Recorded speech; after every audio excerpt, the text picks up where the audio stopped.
Are you looking for inspiration on a daily basis? Well, check out Deal to Heal Teas. With our inspirational teas, you're sure to find something that will inspire you. Just go to dealtohealteas.myshopify.com. That's Deal to Heal Teas. Put some inspiration in your situation. Wear inspirational tea and be inspired all day. That's Deal to Heal Teas at dealtohealteas.myshopify.com.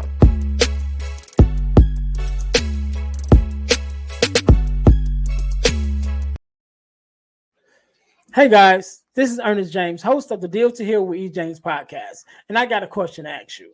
Could you buy me a cheeseburger? Better yet, could you buy me a value meal? Yes? Well, guess what? I don't need a value meal. However, for the cost of a value meal, you can support this podcast to keep us on the air. Just go to Patreon/Deal to Heal podcast and choose any one of the 3 tiers that's available. And if you just want to make a one-time donation, go to Cash App and make a donation to $EJames, the number 418. Make a one-time donation to the Cash App, or again, go to Patreon to support this podcast and keep us on the air. Thanks in advance. Be blessed.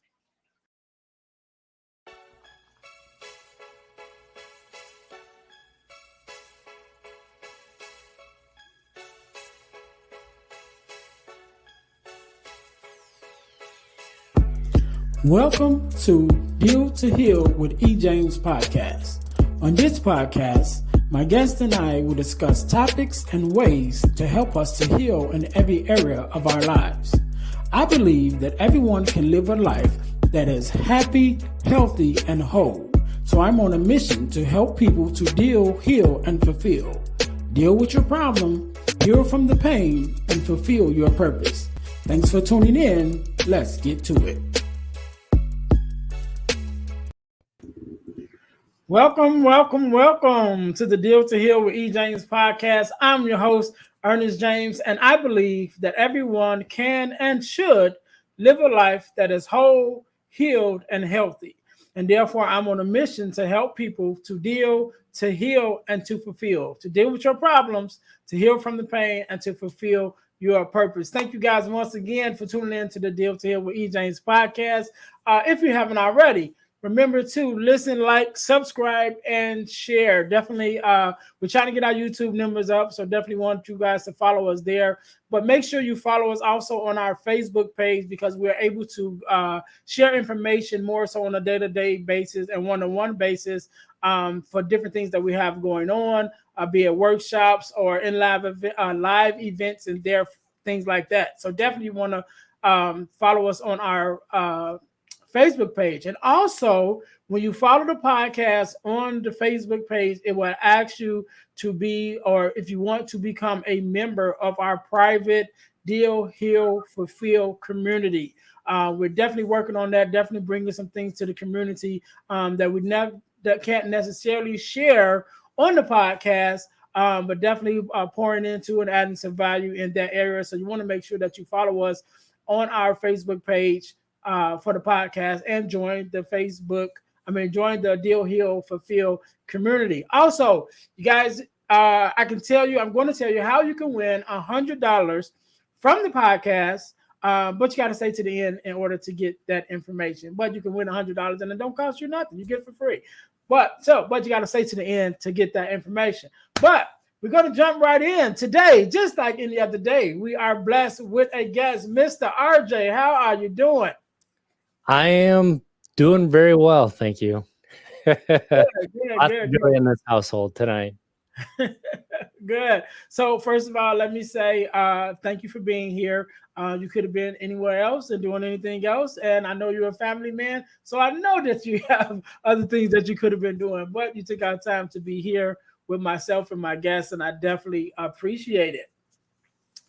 So, RJ, just to get started, introduce yourself to the listeners and tell us exactly what it is, who you are, and what it is that you do. My name is RJ Zimmerman. I am a podcast host of a podcast called Untapped Keg, where I talk about the different perspectives in a sobriety and mental health. So hopefully you could take a little bit and put it into your life, because we're not all one for one. You can't do the same things and make it work. So at least there might be something that might interest you that you might be able to take out of the perspectives that we kind of look into.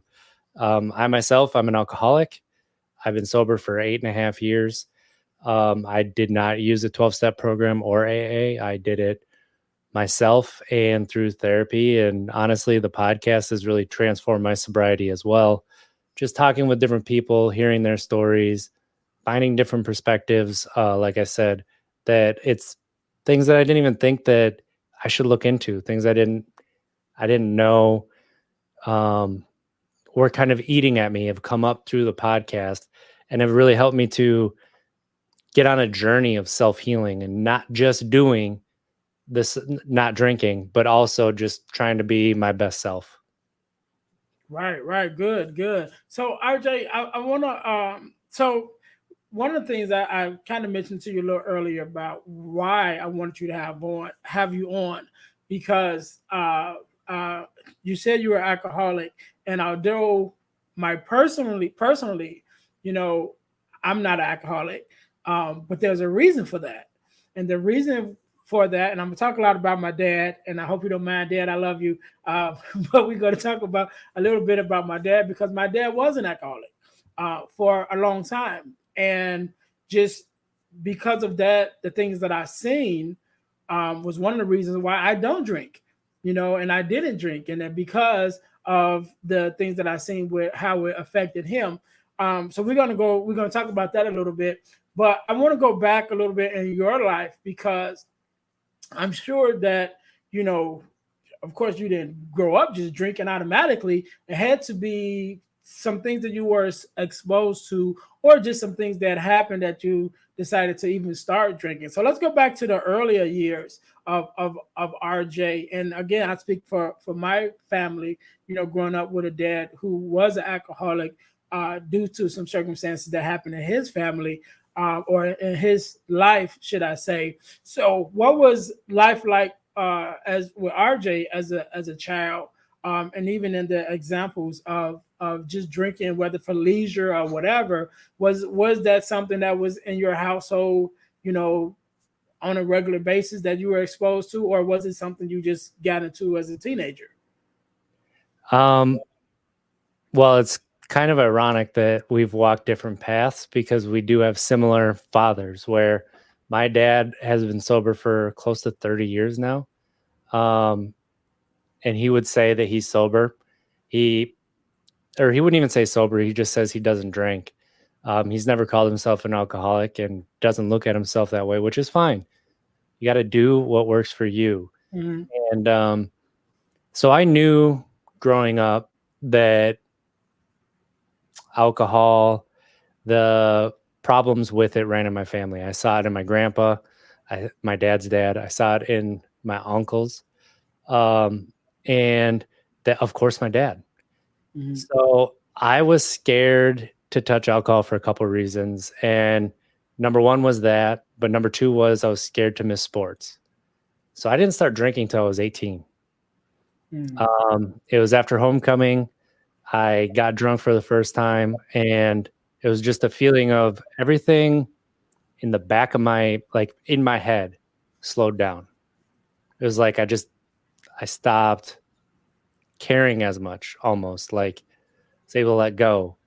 And then everybody started to look at me different, like think that I was fun, think that I was a lot better person to be around. Like I was accepted. Mm-hmm. And so that is really what I got addicted to, was that feeling. And that, I don't know why, but after that night, I didn't drink again until I graduated high school. And then I got drunk with my dad's coworkers, because in Wisconsin, it's legal to give your child alcohol at any age, as long as your parent is there. So I asked my dad for a real drink at a coworker's going away party. And he's like, all right, I'm going to get you so drunk that you're never going to want to drink again. And I proceeded to drink my dad's coworkers under the table. And they all thought it was amazing. Like, oh, look at little RJ. Because most of them knew me from the time I was, knee high. And that was like just cemented that, oh, this is how people like me more. Like I'm kind of the center of attention, and I've never been that way.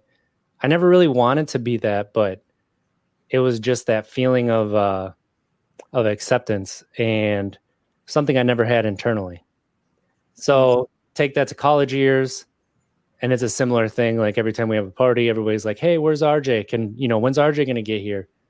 So that kind of really put it into it. And towards the end of my college years, I would know exactly where the specials were, dollar specials, $5 Long Islands, be able to go out every single night, get drunk. But I wouldn't just get drunk, I'd get blackout. So I decided I needed a change. So I moved cities, and I didn't know what I wanted to do because I had gone to school for 6 years, still didn't have my bachelor's degree. I'm a year from graduating.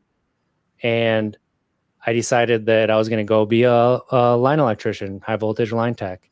So I go to school for that, and I stopped drinking because I knew that I shouldn't say stop. I cut way back in my frequency of drinking. But every single time I drank till I blacked out. Every single morning I'd wake up and I'd look in the mirror and I would just hate the person I'm looking at. And I mean, absolutely hate and loathe. And then my next concern is, who do I have to apologize to for last night? So I came to a place where I had graduated from line school with, everybody was like, you're gonna go on and be great. And this is what my dad did. So I kind of knew what I was getting into. Anybody who knows about high voltage line techs, you're on call 24/7. Power goes out, they got to call somebody. And sometimes it's in bigger emergency, like there's a line down on a car, or firefighters are waiting for you to turn electricity off to go into a building sometimes. So I knew I wasn't gonna be able to drink often. And I got drunk one night at home with my friends, and I had no idea how I got home. And I had plans with my girlfriend the next morning. And I texted her, I said, hey, I'm not going to make it. And she's like, I know, I expected it. And I'm already not able to really look in the mirror. I can't keep anything down. I'm throwing up. And I'm like, if I want to have a career and a family, if that's what I want as a person, I'm going to have to stop. And that was the last time that I drank. It was my first 2-day hangover, and I couldn't keep anything down till about 2 a.m. For a full day, not even water. Everything came right back up. And from that point, I haven't drank, and really was focused on building a career, something I could do to support my family, and then building my family that I wanted to support. Okay, cool. So I want to go back because you mentioned something that I think is a big turning point for a lot of people. And so I'm already talking about my dad, but I'm gonna bring my brother in it too now. So I hope they don't mind. So my brother should be used to it because I talk about him all the time. So my brother is literally 1 year and 11 days younger than me. Okay. And we are like total opposites, right? In our personalities, in our lifestyles, everything. And so growing up, again, me seeing my dad, struggle with, alcohol and the things that came around that, to me, it was like, you know what? I'm not even, like yourself, you said you could see it in your family going back. We didn't have it in our family, like that, where you could trace it, but it was enough that it was just my dad. It was enough for me just seeing him and the struggle that he went through. It was like, all right, I ain't taking no chances because I don't know if it's heredity, so I don't know if that one drink, today might never stop. You know what I'm saying? So I was like, I'm not touching it. My brother, on the other hand, was like the opposite way. He's like, yeah, I want it, and I think that when we got into our teenage years, it also was a thing of acceptance too, because, like I said, he's only 1 year younger than me. So we pretty much had the same friends, the same group of people that we kind of hung out with. So when we got in our teenage years, and there were, a group of us or a group of friends within our circle that, hey, they wanted to start drinking and smoking and things like that, on me, I'm like, yeah, I'm good. I don't need it. I'm not doing it. But he, on the other hand, was like, yeah, I'm down for it. And that kind of took him. Again, we're totally opposites to both of us. But it's just that seeing the same example, you know what I mean, and just having two different viewpoints of that example. But also, like you said about, people liked you better, or you kind of fit in more. It kind of goes or adds to that, that group, the group mentality, should I say. I want to be accepted. I want to fit in. Me personally, I didn't have a problem with it. I'm like, hey, I'm a loner. I don't care about being alone, because I'm not going to do something that I don't want to do, just to fit in. And even to the point that, again, we still had the same friends. We still were in the same circle. So even after they started drinking and stuff, it was always like, all right, Ernest, when you going to drink? You got to get some of this. And I'm like, no, I don't want it. And so my thing that I started saying to them, okay, I will drink when I'm old enough to buy it myself. So we're in Illinois, Chicagoland area. So you got to be at least 21 to drink.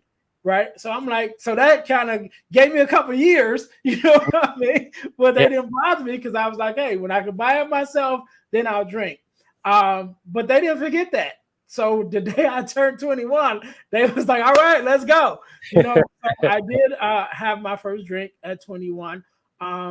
Good for you. I did drink. I didn't get blackout drunk, but I did get drunk enough that I can feel it.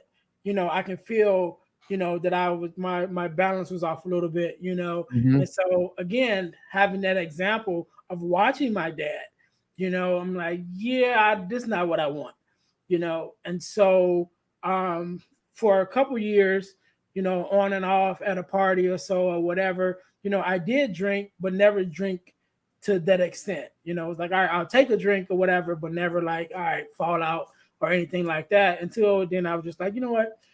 I don't care about fitting in, whatever. That it's just not for me. I was just doing it to fit in. It was like, all right, I'm done with that, And so I stopped drinking. I've never smoked, because definitely didn't want to do that. So never smoked anything, never any other recreational drugs or anything like that.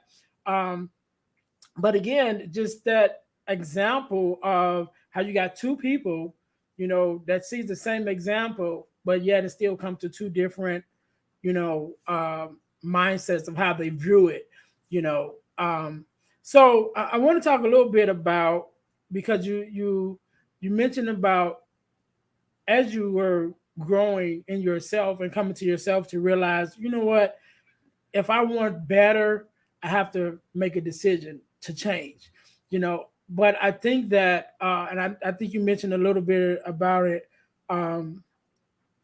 right before we started recording, that is more to being sober than just not drinking, And I say this when I'm talking to anybody that's dealing with any kind of addiction.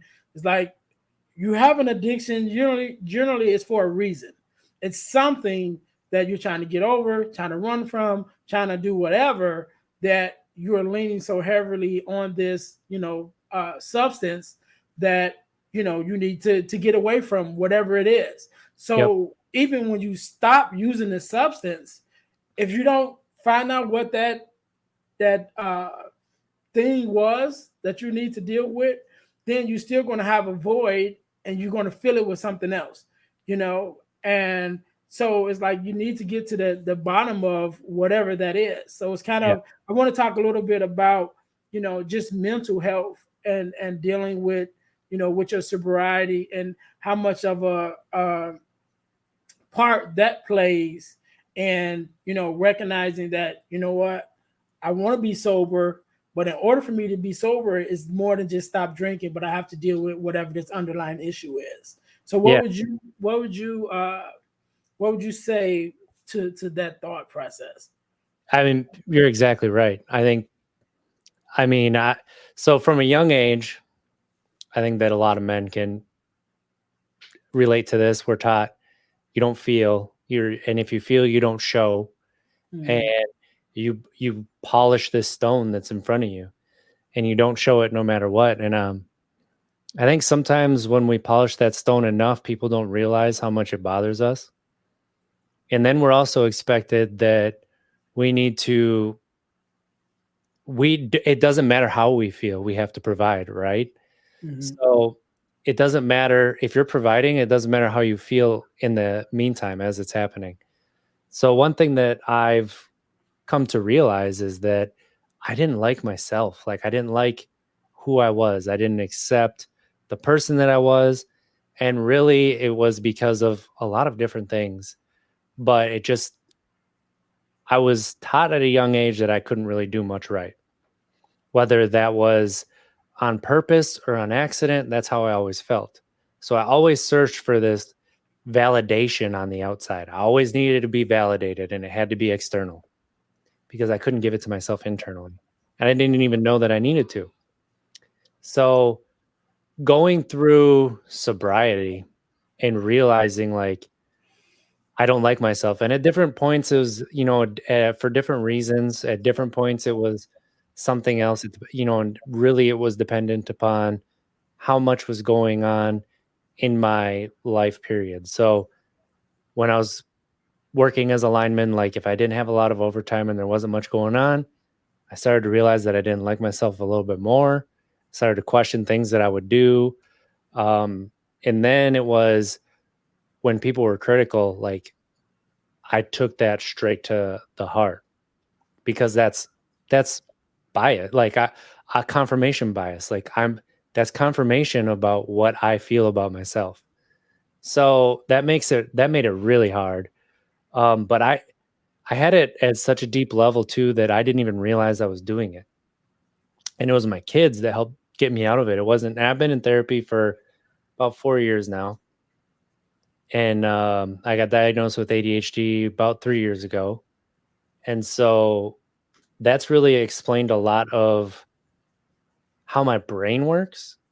And then that helps me to realize why I do things and then kind of either take corrective action or give myself some grace. Like it's okay. Mhm.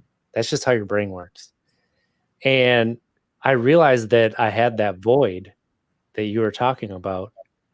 And I was about to shove my kids inside of it. And that wasn't gonna heal it. I Mhm. did it with alcohol. I did it with friends. I did it with relationships. I did it with work. Did nothing. And now I have these kids, these two beautiful little children, and I'm about to take them and think that they're gonna fill that hole. And that realization came to me, earlier this year. And since then, I've really focused top of mind to get out of this neutral of look at this piece of crap in the mirror to just get to a level of, you know what, you're okay. You're doing okay. You're doing things you need to do, and you're starting to feel your emotions. And so back to like the numbing of emotions, like you almost feel shame when you get emotional, right? And so, and sometimes you're told, oh, show some emotion, and then you start to show it. People, no, no, no, not like that. No, Right. back away. Like I Mhm. meant, by yourself or, in a different way, the way that I think is okay. Right. Um, but when you start to feel your emotions, and at first it really, that shame comes, but also you get this fear because you don't know what it is. You don't know why your body's reacting in a certain way and you can't name it. And I think that's the scariest part is you don't know exactly what you're feeling. Is it frustration? Are you consternated?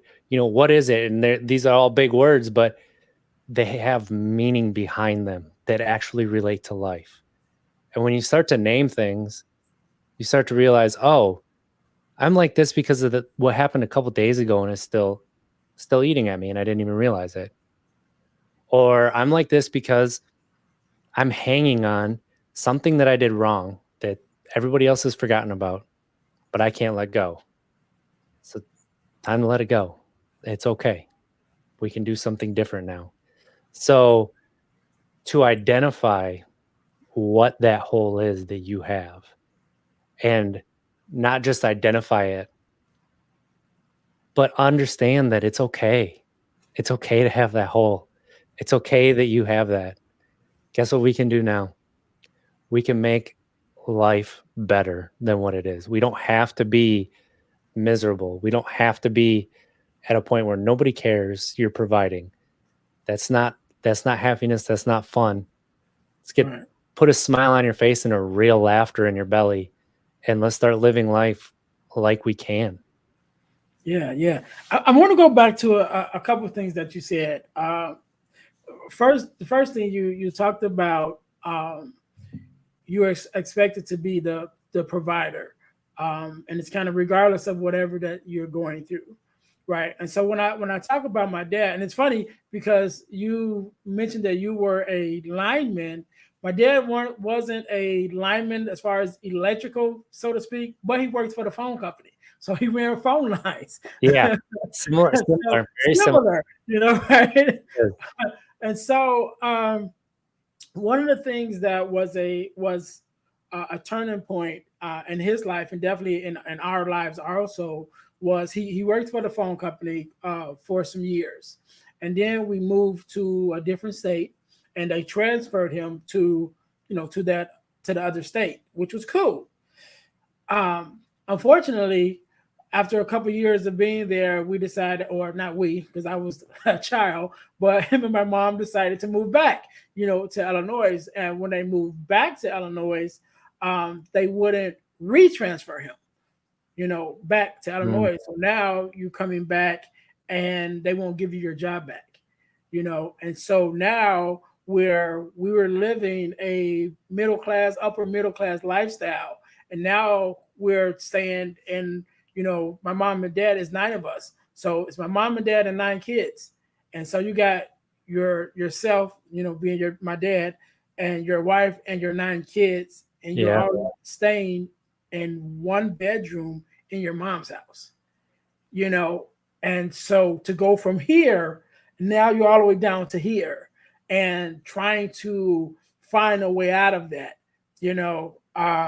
so to me, I haven't really had this conversation with my dad, so I'm speaking from a third person point of view, as a child then, and but as an adult now, and how I evaluate it.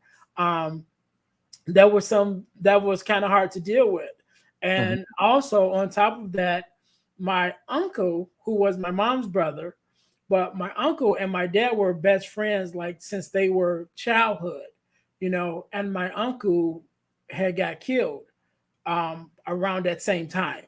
So you oh got wow, your best friend from childhood that you spent your whole life with, you yeah, know, and now he's gone, and then you come back, to this to the state that you were living in, and now they won't give you your job back, and now again you got you, and it's not just you, but it's you, your wife, and your nine kids staying in one bedroom in your mom's house, while you try to figure it out, and so I definitely believe that paid a heavy weight on him, which was mhm, another reason why he started to lean so much, into the drinking, because you're not able to provide, and especially I think is one thing if that's where you always were, like if you always struggled in that area, it's kind of, you could look at it as a way of kind of being like kind of normal, it's like, mhm, well, we had to struggle, but that's how it's always been.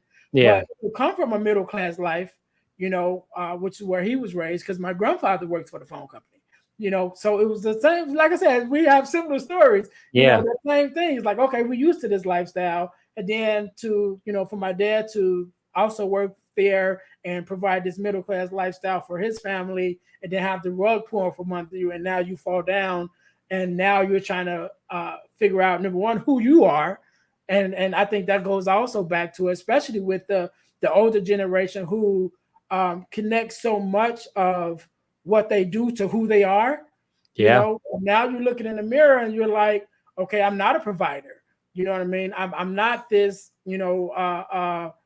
telephone operator guy that I've been all these years, and I'm not this. And now you're looking in that mirror, you're not liking what you see.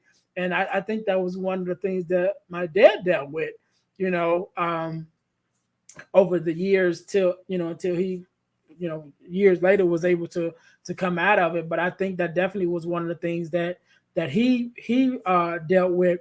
But it's something else that you said that I wanted to address. And you said when you went out, I think you mentioned that this was in your college days, and you had went out with your friends, and you're supposed to go out with your girlfriend the next day, and you was like, "You're not going to make it," and she said, "You know, like I kind of expected that." You Yeah. know, just looking now, and just me looking at it, you know, and thinking how, you know, if this was where your mind was at that time, to just hear that, like, I'm expected to not come through. You know what I mean? Like, I'm expected to get drunk. You know what I'm saying? Like, it's not even are you okay? It's like, oh yeah, okay. You know, that's what you do, you know, and then you have to look in your mirror again that next day and say, wow, is this really the person that I become? You know, and kind of dealing with that. So just from your point of view, because you also mentioned about your children. So how much do you think family plays? And I guess it's like a could be a seesaw, you know, how much of the family, or you know, who you are in retrospect of your family, how much does that play to drinking a lot? Or on the other hand, how much a part does it play to make me say, you know what, I'm looking at my family, I'm looking at my wife, I'm looking at my, you know, my loved ones, and I want to do better because of them. You know, how much is that, kind of how does that play out as far as family and just in your day to day, to be like, you know what, I'm on this journey and I want to do better because of them. It plays a lot, both ways, both ways. One thing that they are opposites on, and there's a little bit of a seesaw, is when you're going through, you know, you're drinking and trying to find this external validation. Sometimes that's because your family doesn't expect it of you, right? Sometimes it is because your family, I don't want to say pushes you to, but your self-esteem is where it is because of maybe childhood, because of maybe, you know, growing up and things that happened, uh, either, you know, when you were a kid, through life, you know, how it happens. Um, you can look at your family, and I believe this. You can look at your family, and if you try to get sober for your family, it's not going to work. You'll be able to be sober for a while, but eventually the pull's going to be strong. The reason that you have to want to get sober is for yourself. Because if you're your best self, it benefits everybody else around you. And if you want it for yourself, then what's going to happen on the outside is not going to get inside as easily. And that doesn't mean that it can't be done. There are times where it does happen.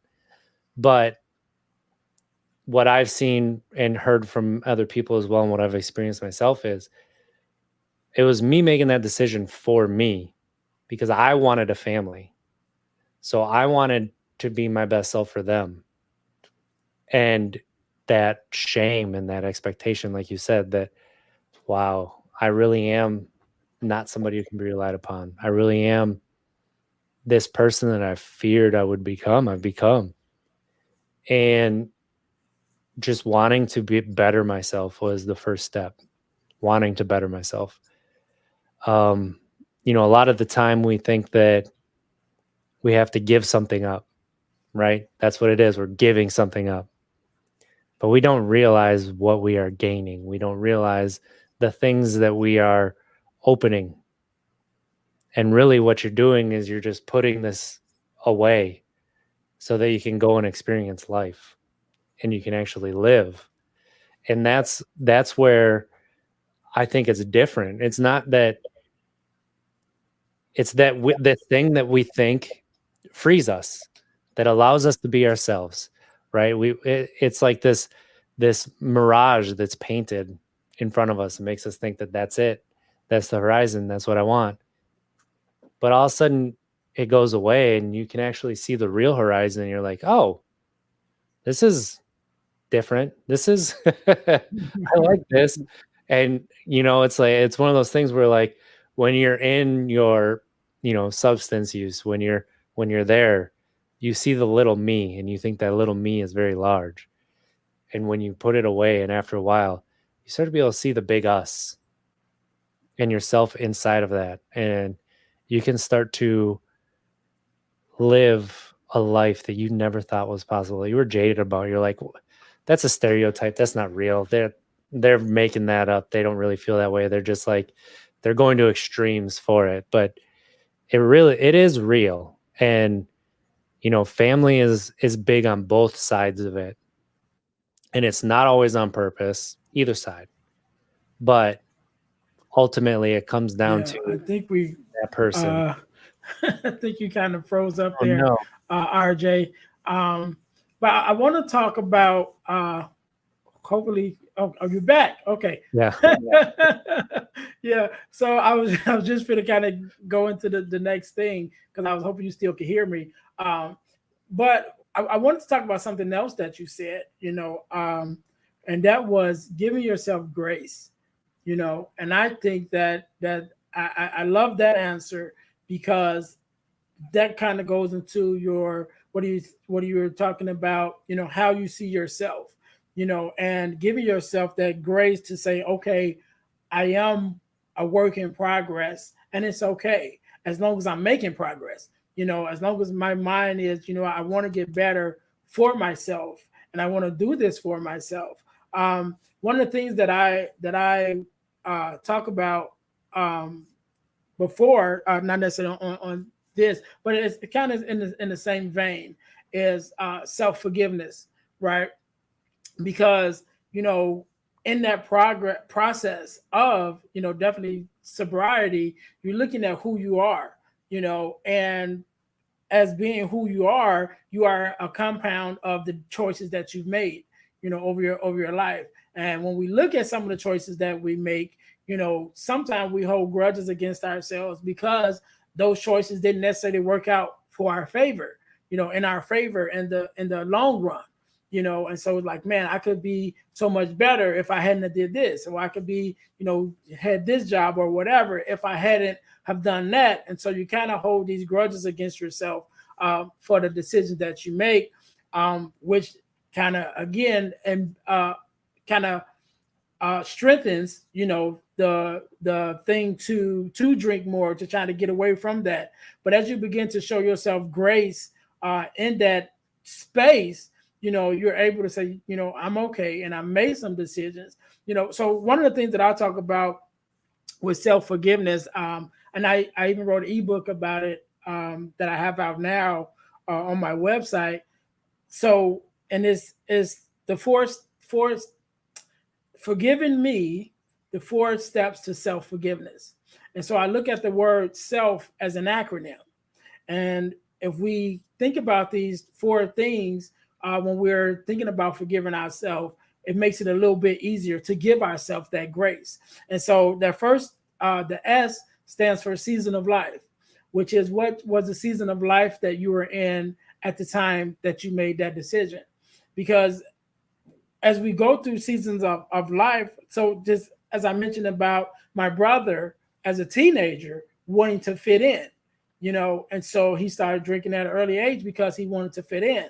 So as an adult, I can look back and say at that season of life that he was in, he was just immature. He was a teenager, so now I can give myself grace because of that, and so the E, I asked, what was the emotional state that you were in at, when you made that decision?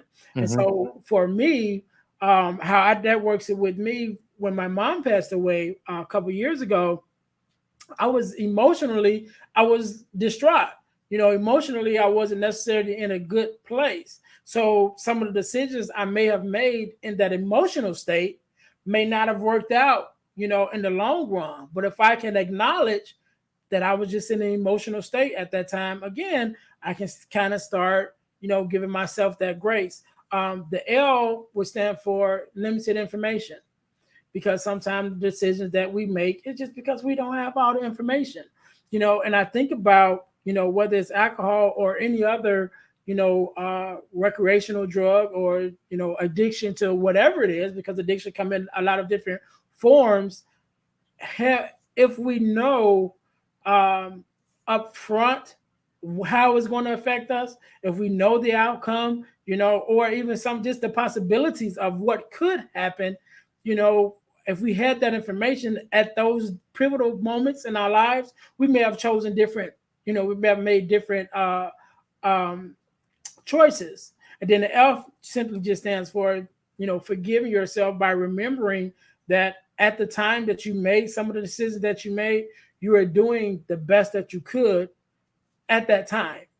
And so when we think about it like that, again, that's self-forgiveness, but not just in self-forgiveness, but even if give yourself grace or whatever it is, to be able to look at yourself, but give yourself, you know in those parameters, to say, if I look at it how it really was, or who I was at that time, then you're able to give yourself that grace, and allow yourself to grow, from who you were. And I think that plays a big part. And so when you're talking about just in your own experience, and as you begin to change and to give yourself grace even within yourself, what were some of the parameters that you even looked at and said, you know what, I can measure myself on this, and I can see the changes that I'm doing, and I'm okay with that. So what was some of the things in your own journey, that you may notice, or took in consideration, to be able to give yourself that grace, to be like, you're doing okay? I think the first thing is making a mistake and not berating myself. There was a day a few months ago, and it was the first time that I actually realized that I was not at my best. I wasn't feeling good. I might have been a little bit dehydrated. I didn't have very much patience for my boys, and usually I'm very, very patient with them. And the motivation wasn't there. And I used to just like be down on myself. Like, what are you doing? Like, how can you live like this? But that day I was like, I'm not at my best today. That's okay. Like, I know I'm not at my best. This isn't my normal me. It's okay to not be at my best. Mm-hmm. That was kind of when I realized that, okay, I've grown to a place where I'm giving myself grace. I'm giving myself space to honestly, just plain and simple, not be my best. And realize, like, if somebody has a problem with that, that's not a me problem. That's a them problem. And that's not necessarily a place that I want to be, is a place where somebody has a problem with me not being at my best. Mm-hmm. I think that's something that we go through life as. We always think we have to do our best, be our best. I know for me, like, I would always think that I'd have to be perfect in every situation. And I would randomly remember times in sixth grade where I didn't handle a situation of very good, or like I made somebody feel really bad, right? Just like randomly, I remember the exact conversation. And it's like, I come to find out, like, that's part of ADHD. That's part of, looking back on and self-loathing and things like that, where your brain just brings this stuff back up, right? And so knowing that that is a part of that now, that doesn't give me an excuse to berate myself, to not like myself, but it gives me like reasons, like, oh, that's why I'm thinking about that. But you know what? And I love your self acronym, because you break down really giving yourself context. Like, what is the context of the situation then, is how I kind of look at it. And it's like, I didn't have the knowledge that I have now. I didn't know you could feel your emotions, and it's okay. Like that there is nothing wrong with feeling your emotions, despite everything I was taught from the time I was 7 or 8 till just a few years ago. Like, it's okay when something really pulls at your heartstrings and you cry. Like That's another thing where I've given myself a lot of grace is I've cried more this year than I have probably in my previous 25 years. Mm-hmm. And it's so good. It feels so good. There's so much that you can do when you cry. And I don't hide from my boys when I'm crying either. I let them see it because I want them to know that emotions are not a bad thing. Right, right. Yeah. So, man, I'm really enjoyed this conversation, RJ. So, before we get off, I want to talk a little bit about the podcast, which was birthed out of your journey with sobriety. So, tell me a little bit about the podcast and the premises of it, and what do you hope that I'm sure that it is, doing what you wanted to do, but what do you hope on a grander scale that it adds to the conversation of what you wanted to accomplish? Um, so it's birthed because when I first went sober, I listened to a podcast with someone who was sober, and it made me not feel made me feel like I was not alone. And so because it made me feel like I was not alone, I wanted to give that feeling to other people too. So I wanted to start a podcast. And about 2.5 years ago, I started it with my brother-in-law, and it's really gone through like 4 different iterations. And so really what it is now is we explore different perspectives into sobriety. So it's not just about your story, but it's about something else in your life that either you've gone through, you're going through right now, and you've learned lessons from it that maybe we can take, or we're just living life and we're doing great things. And so we've had people on who, they've really looked into the connection to addiction and adolescence and being a parent and the best way to parent around addiction. We've had on authors who talked about finding your emotions again and naming them. Obviously, that was massive for me. But also we've had people on who are just trying to be loud and talk about addiction because it's okay. It's nothing to be ashamed of. And that's something that I want people to take away as like mental health and sobriety. Sure, they're key words, but it's about that journey and taking that journey and wanting to be your best self. That's what it is. All right, all right. So RJ, again, first of all, let me say thank you again because I see the kids. Like I said, I know you're a family man, so you could have been doing anything else, spending time with your boys, but you took out time to be here with me and the listeners. So I definitely want to let you know I appreciate that. It's my pleasure. So I love what you're doing. So I'm really, really glad you allowed me. Oh wow. We lost RJ. We lost RJ. But listen, guys. First of all, I was letting RJ know that I'm sure he'll watch this when it replays. Oh, he's back. Hold on. We got him. There we go. I said we lost RJ for a second, but it's all good. It's all good. Me out of the studio. It's all good, man. It's all good. But what I was saying was, I appreciate you being on. I appreciate the journey and the work that you do. So I want you to have the last word to just not only share, the podcast and where we can find it and your social media handle, but also just leave us with a word of advice or inspiration or whatever, a word of something that you want to leave us with, and I'll let you think of that for a second. Think on that. But to my listeners, guys, I told you guys that I would tell you how you can win $100 from the podcast. And it's very simple. You can win $100 from the podcast by entering our super subscriber contest. And what does that mean? That means you must subscribe to our YouTube channel, to our Facebook page, and to our Spotify podcast. And when you do all 3 of those, then you text the word WIN, WIN, to the number 866-326-0730 in order to qualify to win $100. So the contest is random and it's ongoing, which means it never stops. So once you're in, you're in. So once you enter the contest, you always have a chance to win that $100 from the podcast. And it's just that simple. So again, to be our win $100, from the podcast, enter our super subscriber contest. In order to enter, you need to subscribe to our YouTube page, to our Facebook page, and to our Spotify podcast. To our podcast on Spotify, the audio version. And then after you've done all three, which we will know because they will notify us, after you've done all three, then you text the word WIN, WIN, to 866-326-0730, and you qualify for a chance to win $100 from the podcast. So one of the things that we talked about today, I talked about self-forgiveness, guys. You can get my ebook on self-forgiveness, as well as check out my other ebooks that I have on my website of ebooksbyejames.com.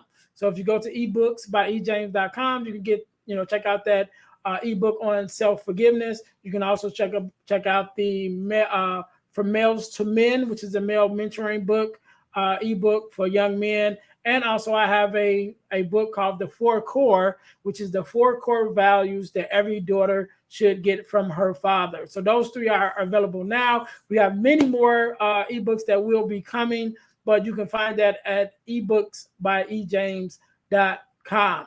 So RJ, again, let me say thank you for being on. And again, I want to give you the last word. Share your social media handles and things of that nature, and definitely where we can find the podcast, and also leave us with a word of inspiration, and the floor is yours. Thank you. Like I said, I love everything that you're doing. It's fantastic. It's much needed, and putting that content out in the world it's fantastic. So you can find me on social media, Untapped Keg. That's also the podcast. It's on youtube.com/untappedkeg, or you can find it on all podcast platforms. And then, for the final word, it's just the more you feel your emotions and the more that you can understand what is happening, with everything, like there's no shame there. You can't stop your emotions from happening, but you can stop how you react to them. The only way you're going to stop how you react to them is by being patient with yourself. When you can be patient with yourself, you can be patient with other people too, including kids. Right. So it helps being a parent, but also being your best self. And when you are your best self, it's better for everybody else around you. That includes your kids, that includes your spouse, that includes your parents and your friends. So if you want to be there for them, you have to be your best self. That's it. We can't end it no better than that. Except one way, RJ, since they're there, let the boys come on and say hi. Hey, do you guys want to say hi? Come here and say hi. Come here. You say hi. Hi. How are you guys? I can't hear. Hi. Hi, how you doing? What's your name? Annoying. Hey, okay. My name is Ernest. I just wanted to say hi. I saw you playing. Just wanted to speak to you. Say hi. How you doing? Daddy, what's happening? Oh, he's talking. You can hear him. That was great. That's great. Again, RJ, man, I love it. I love it. I love the family. Like I said, before we start recording, hey, I love it when the family shows up, especially when you're a family man. So I love it. It doesn't bother me, and I don't. Hopefully, it doesn't bother any other listener. And if it does, too bad. Yeah, they've been in probably about 20 of my episodes as well. Probably more, honestly. So.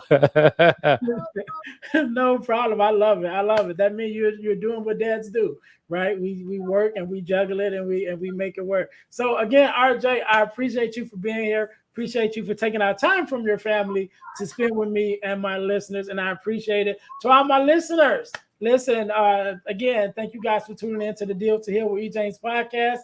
And we're on a mission to help people to deal, to heal, and fulfill, to deal with your problems, to heal from the pain, and to fulfill your purpose. And so until next time, you guys, we'll see you next week.